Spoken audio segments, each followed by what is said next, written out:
and welcome to this episode of the program Issues of the Moment, reaching you from Television Nigeria.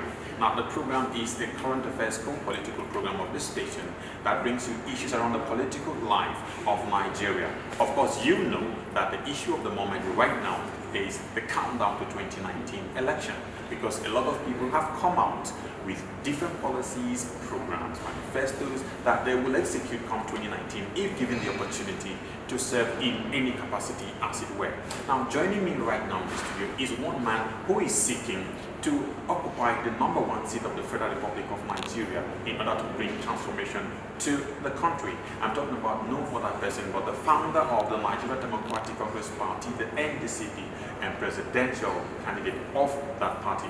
It's my honor to welcome Dr. Johnson A. Etosuwan. Welcome to the program, sir. Thank you, sir. Thank you. My pleasure. Thank you. Thank you. All right. Now let's start from this. What would you say motivated you to go into partisan politics, as it were?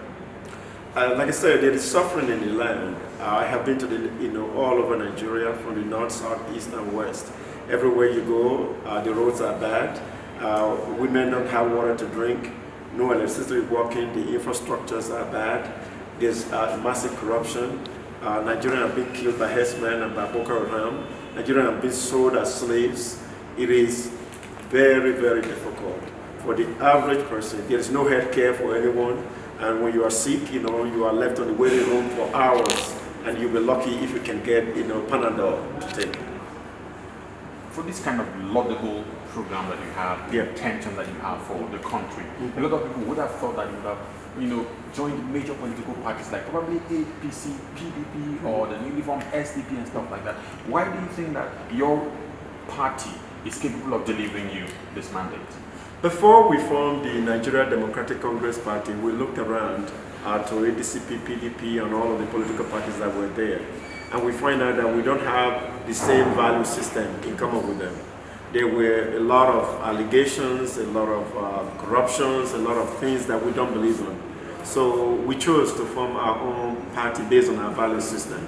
We started, on it, we worked at it, we prayed on it, and then worked at it, and God delivered us. It was January 10th, 2018, they finally gave us the certificate to be the Nigeria Democratic Congress Party, and then we have arrived. And now we have offices in close to every aspect of the country, and we almost about 80% occupancy in terms of our productivity in all those offices across the country. Now, when former President Goodluck Jonathan was campaigning for second term, he used the catchphrase transformation. He was talking about transformation. The APC used change. Nigerians rejected, as it were, transformation. Don't you think that this caption about transformation might also play that kind of, card when it comes to the decision of the political? Well, first of all, I'm not here to talk about APC or PDP or talk about the past president or the current president. That should be left to the Nigerian people. When I talked about transformation, I'm talking about transforming the economy of Nigeria from point A to Z. Right now, we have relied solely on oil. Now we want to be able to expand that economy to manufacturing, service, agriculture. We want to expand it to solar energy. We want to, expand the economy where we can create over 7 million jobs per year. When I talk about transformation, I mean creating a single healthcare payer system for all, whereby every Nigerian, that is, not receiving healthcare today will get one, and then they will be assured a good healthcare system. When I talk about transformation, I talked about electricity, whereby, you don't have to rely on generators. When I was at the bank, the electricity went off. When I was at Abuja picking up my, luggage, the electricity went off. So when I talk about transformation, it's bringing productive system, whatever it is. Now, manufacturing have left Nigeria. You know why? Because they have no, electricity to perform. And then when you are transforming, also transformation of attitude. Because the problem is not just leadership, it's also the electorate, where people are selling their votes, for naira or for a bag of rice. When I talk about transformation, I mean transformation of the educational system, where we have plumbers, carpenters, bricklayers, engineers, electricians that will make our good roads, make, all of the things that we need. It's not just having a degree, and then you are not able to produce anything. Those are me when I mean by transformation. So I'm not here to talk about what the previous president or the past president have done or condemn them, because there's enough blame to go around.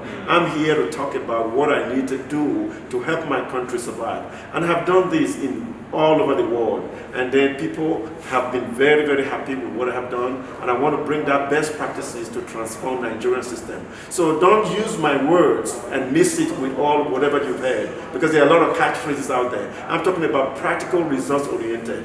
Now the productivity of Nigeria right now is at 15%. So we are losing 85% of our productivity. And then for what? Because of electricity. Because if you were making something right now and the electricity goes out, then it's useless. And then, do you know, 99% of our cars are from all abroad. We don't make any cars here, and that is deficit. So the ratio of the dollar to naira is 360 to 1.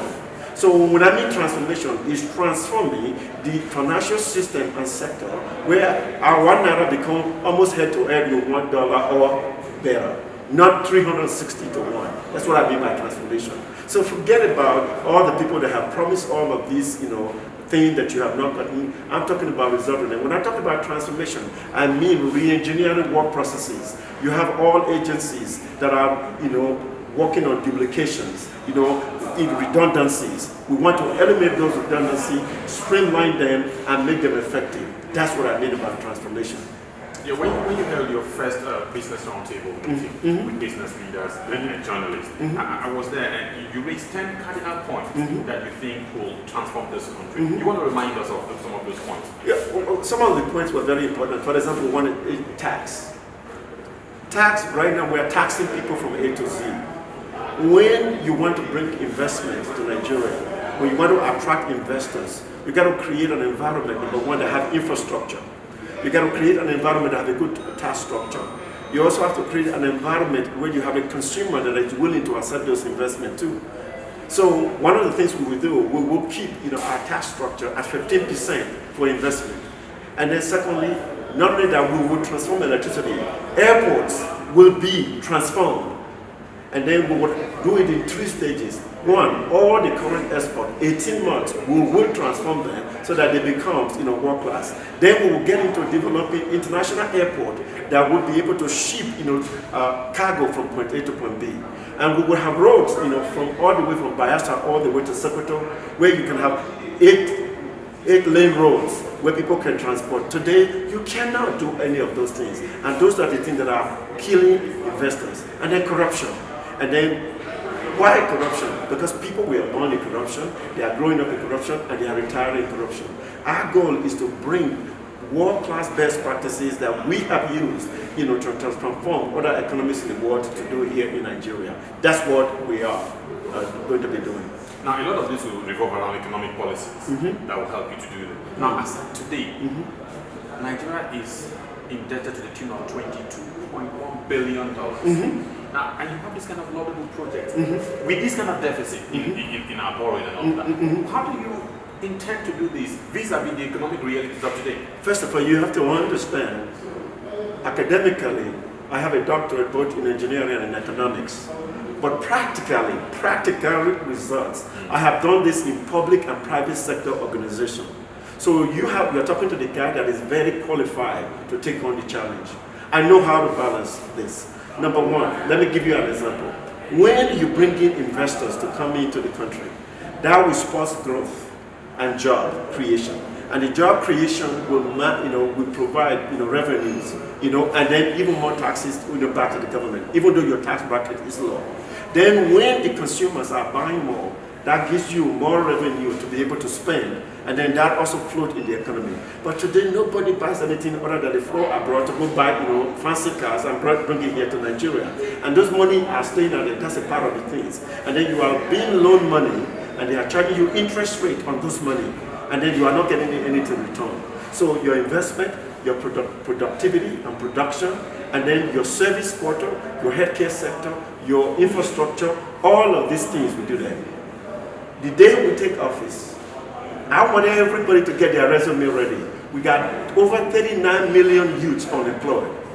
And we want to, with the day we take office, to create 7 million jobs per year, to erase the deficit, and that's called growth. I know how to do this. I've done this in world-class organization. I've done it to every large agency in the United States of America. I want to come and do that here in Nigeria. Last year when the Prime Minister of UK came here, the British Prime Minister, she said that we are the headquarters of poverty, as it were. She said over 18 million Nigerian people are below the poverty line, living on $1.9 a day, as it were.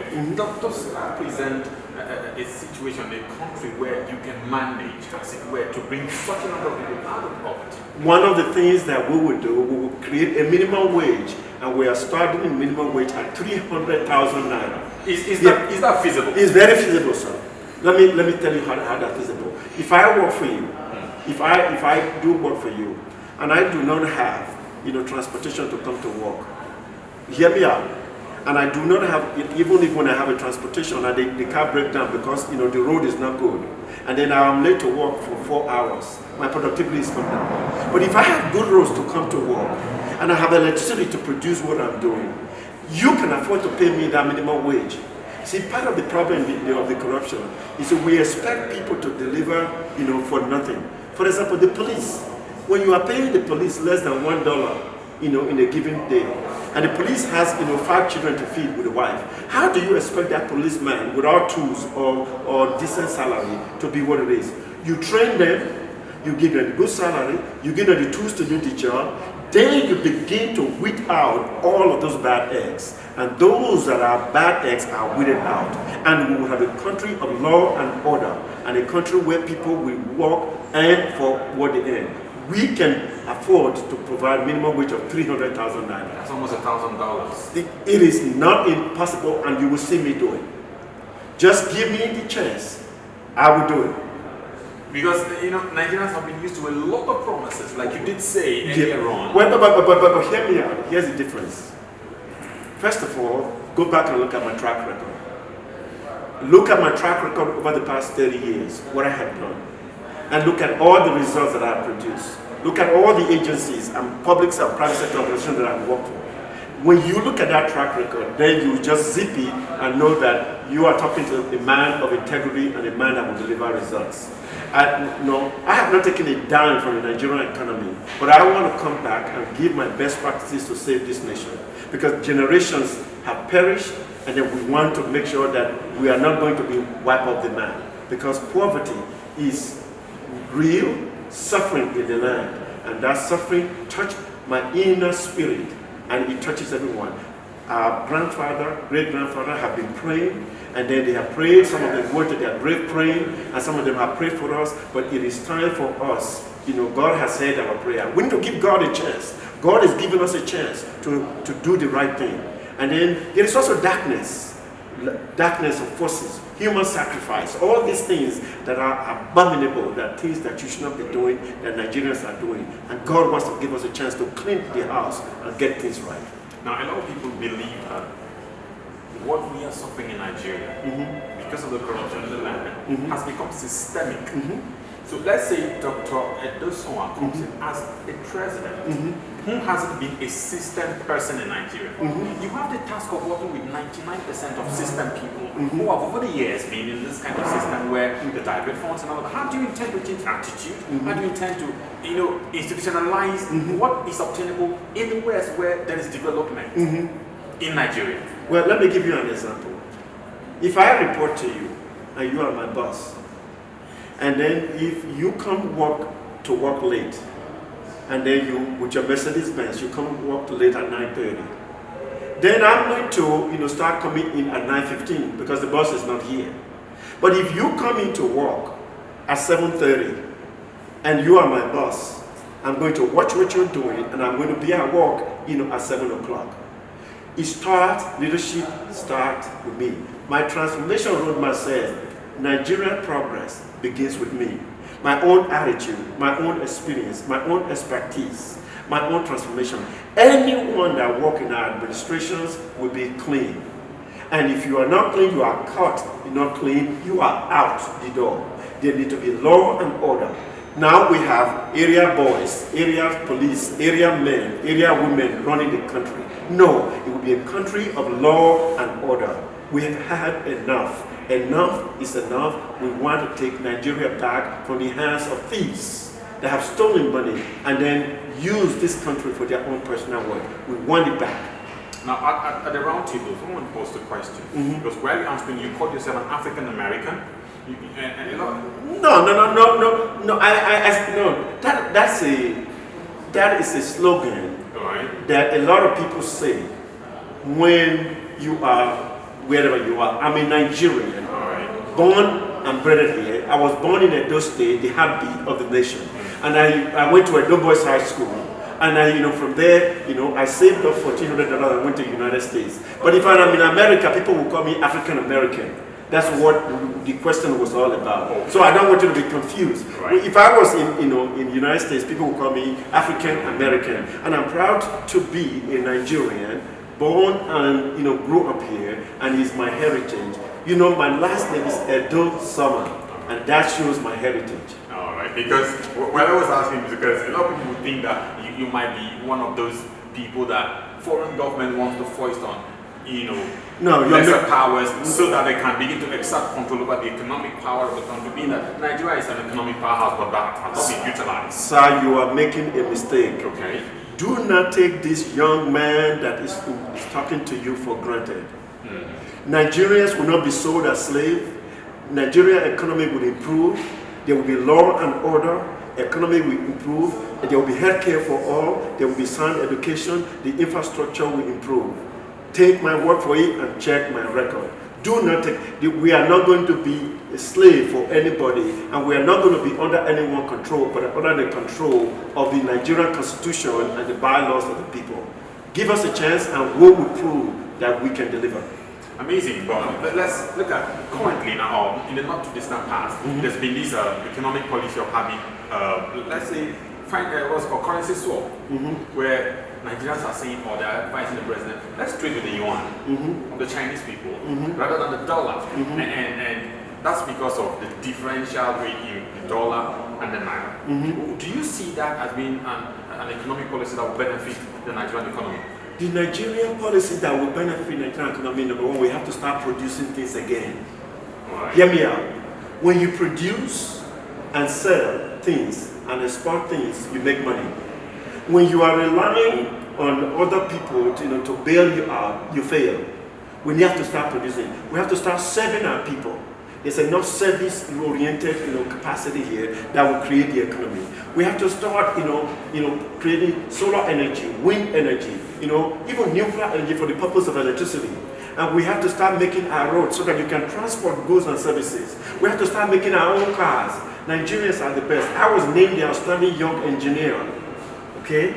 And we know how to do all of these things. So we got Nigerian medical doctors, that have been able to transform life. So we know all of these things. The question is, are we having the capacity and the ability to do it? But this is the time to do it because we have been taken for granted. We want our country back.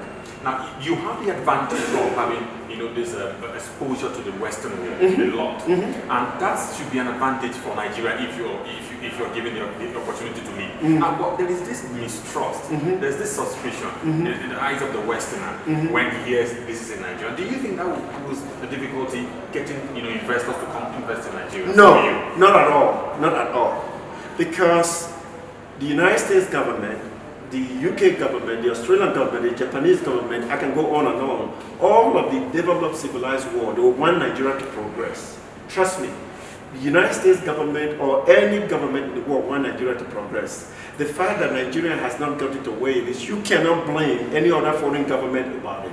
Because Nigeria has to be led by its own leadership. They are not responsible for the corruption we have. They are only trying to assist us. But now, you can say that some of them have influenced the policies. But by and large, United States have provided aids, UK has provided aid, Japan has provided aid. We've gotten a lot of aids. And when the aids gets to Nigeria, it got mismanaged. United Nations, World Bank, IMF, they have provided assistance. And they are not responsible for the mismanagement of this. These are mismanaged by Nigerians. We need to take responsibility for our own actions. This is, you cannot point the finger at the other world power, trying to do Nigeria in. They have been helping us. They are willing to help us to succeed. And they will be glad to see a Nigeria that is freely democratic, free from all of this corruption and so forth. And they'll be glad to do business with us. You cannot talk about Nigeria's transformation and development without the security architecture of the country. We've had cases of hiders, enemies clashing. We have resurgence of Boko Haram that was alleged to have been technically defeated and stuff like that. The security situation of the country is very, very vital to foreign direct investment and coming in of investors from outside of the country. What's your plan for the security of the country as it were? First of all, national security is our number one priority. But national security cannot happen in vacuum. It happens in 4 stages. If you take the issue that we have herdsmen killing 700 people in Borno or killing 500 people in Koji or whatever their places are, that is a simple agricultural problem. Do you know the reason behind all of this? Some of the people that are your senators and your congressmen and House of Representatives, they own those cows. They own all those cows.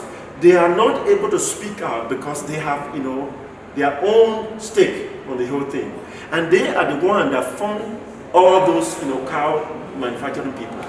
And then the people don't have a permit or where they can graze the cows. It's a simple agricultural problem. When you have a cow, you have to create a boundaries where this is your boundary on where you graze the cow. This is where you are able to make the grass for them to feed. By the way, you get a license, you pay your fees, and then the people that want to buy cow, they go down there and buy. Here in Abuja, I see cows walking over the street and then walking with the cars, and the cars are hitting them, and the cows are hitting human beings. That is totally insane in 21st century world, where you would have cows walking on the same street as a human being and driving cars. And so the cars are just walking and people are just staying. I saw them right here in Abuja, which is the capital of Nigeria. That is insane. Agriculturally, that should not be the case. Cows should have boundaries. Human beings are meant to eat cows and not for cows to eat human beings. Did you hear what I'm saying?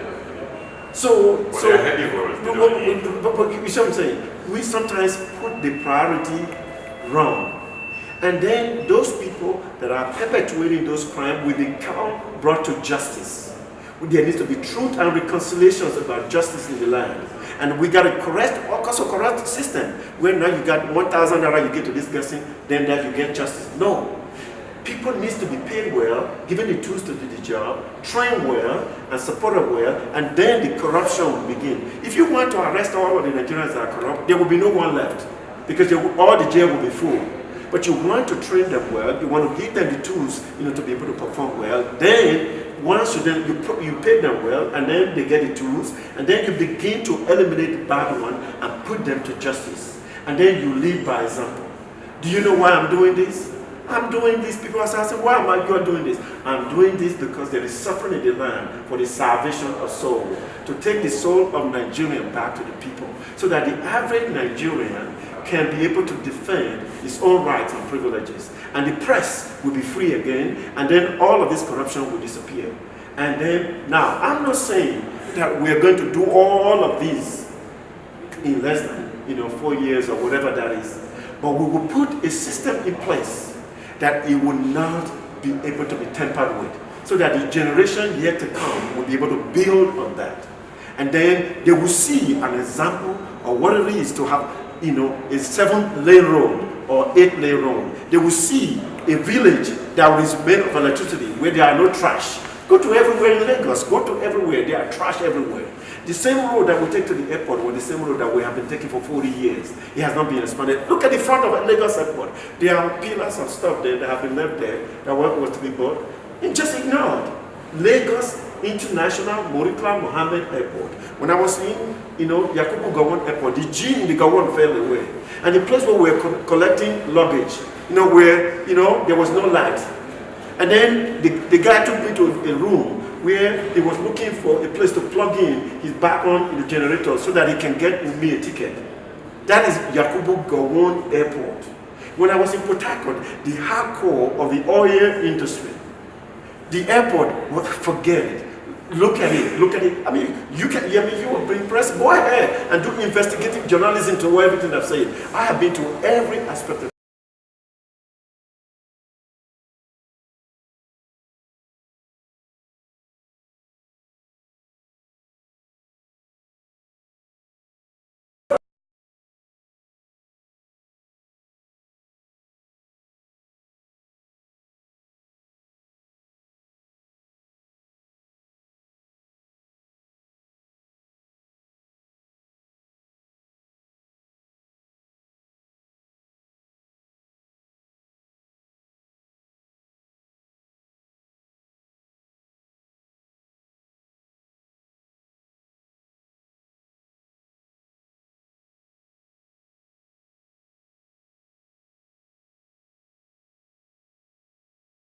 audible,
we can create 7 million jobs a year for the youth, and then we can transform the Nigerian economic system so that all will be well with the soul of Nigeria. Give us a chance. We are not just talking about it, check our record. That's very important, because a lot of people say something, we're going to do all of this laundry stuff, and they do nothing. Check our record. And then go to Ndcp'S and check who is talking to you, what has he done in life. I have now worked for public and private sector organizations worldwide. I've done that for, I have public sector experience, I have private sector experience, and I bring that unique experience. Also civil experience, foundation experience. You know, I was a pastor. I was an apostle, to the nation. I, have built churches. I have helped the poor. I have served the needy. So I have done all of these things, but I want to use them now to help my country so that my country will be safe from all of the suffering in the land. In conclusion, when I was in Bauchi, there were children that have not gone to school for 3 weeks because they have no water to drink. I cried, but not just cried, but then we turned around to put a borehole water in Bauchi. And then the entire community now rejoicing. Very world-class presidents, we have produced all of those things. Yeah. A whole village did not even have water. And women will go mines to go get water. We put borehole water there, and the entire village was celebrating. My own state, where I grew up, the heartbeat of the nation, Edo State, the market women that will wake up 4 o'clock in the morning to go get water, to make dinner. They will do that in the morning before they go to market. So we went and put borehole water in 3 markets, where now you have resident water, where you can now do all the things. That is what we are trying to do. Borehole water is just a symbol of things. We want scientific, proven sewer system, water filtration system that is clean.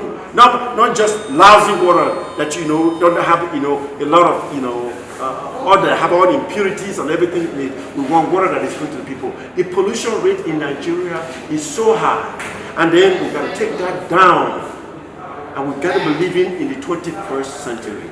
So Nigerians have to make a choice. We don't want to give us a chance to bring all these best practices that we have learned, from helping public and private sector organizations, or they want to stay the way they are. So our vision is to create a democratic Nigerian system that is free for all, where the people have access to equal jobs, equal healthcare, equal education, equal pay, and then they are trained very well to get the job done. Dr. Johnson Edosowan, I'd like to thank you very much for coming on the program. Thank you so much. The pleasure has been mine. Thank you. You have very valuable programs from Nigeria. All you need is the opportunity, and we hope they will give it to you. Thank you so much, sir. I'm looking forward that Nigerian people will give us a chance to serve them. Thank you very much, sir. Thank you. And that has been our program for today. I'm sure you listened to all of those points here, Marshall. The choice is now left for you, for us as Nigerians, to decide our fate come 2019. My name is Ndcp'S, and the program has been Issues of the Moment. Join me again same time next week. Until then, bye-bye.